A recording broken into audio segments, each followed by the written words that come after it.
আসসালামু আলাইকুম। এই ভিডিঅ'টোত মই ক'ম আপোনালোকক দুশ্মনৰ পৰা কেনেকৈ পৰিত্ৰাণ পাব পাৰি।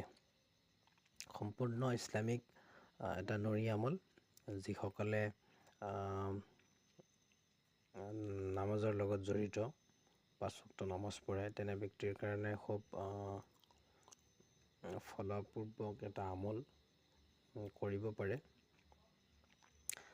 যদি কাৰোবাৰ দুশ্মন আছে, দুশ্মনটো সকলোৰে আছে, তথাপিতো যিজন দুশ্মনৰ পৰা আপোনালোকৰ অসুবিধা হৈ আছে, আপোনাৰ কিবা ক্ষতি কৰি আছে, শাৰীৰিকভাৱে হওক মানসিকভাৱে হওক, তেনেকুৱা যিকোনো দুশ্মন হওক, আপোনাৰ অফিচত হওক, আপোনাৰ কৰ্মস্থলীত হওক, আপোনাৰ কাৰোবাৰত হওক, বিজনেছত হওক, ঘৰুৱা দুশ্মন হওক, তেনেকুৱা দুশ্মনৰ ক্ষেত্ৰত এই আমলটো আপুনি কৰিব পাৰে। আমলটো কৰাৰ নিয়ম একেবাৰে সহজ। ফজৰৰ নামাজৰ আগত যেতিয়া সুন্নত পঢ়া যায়, সুন্নতৰ পিছত ফৰজৰ আগত যিখিনি সময় পোৱা যায়, সেই সময়খিনিত আপুনি পঢ়িব লাগিব। এইটো যিটো শব্দ দেখিছে, আল্লাহৰ সিফতি নাম, এইটো মই কৈ দিছোঁ এবাৰ, ইয়া কহাৰু, ইয়া কহাৰু। ঠিক এনেকৈ আপোনালোকে পঢ়িব লাগিব 101 বাৰ।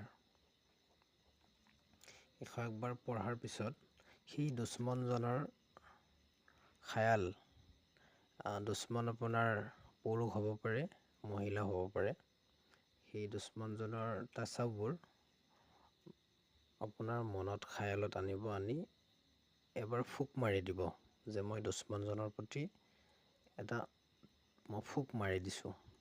এনেকুৱাকৈ যদি আপুনি লাগাতাৰ আপুনি বৃহস্পতিবাৰৰ ৰাতিৰ পৰা আৰম্ভ কৰি 7 দিন যদি কৰে, তো নিশ্চয় আল্লাহ পাক ৰব্বুল আলামিনৰ ফালৰ পৰা এই দুশ্মন আপোনাৰ জীৱনৰ পৰা আঁতৰি যাব।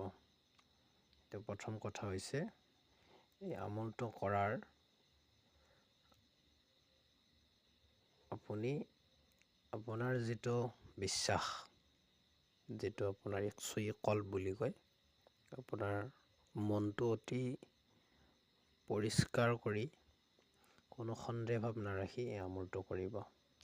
সম্পূৰ্ণ ইছলামিক আমল, নুৰি আমল, বহুত ইয়াৰ গুণ পোৱা যায়। গতিকে আপোনালোকে নিশ্চয় কৰিব, ফল পাব। মোৰ চেনেলটো ছাবস্ক্ৰাইব কৰিব, লগতে অলপ শ্বেয়াৰ কৰি দিব, যাতে আগলৈ নতুন নতুন মই ভিডিঅ' দিব পাৰোঁ।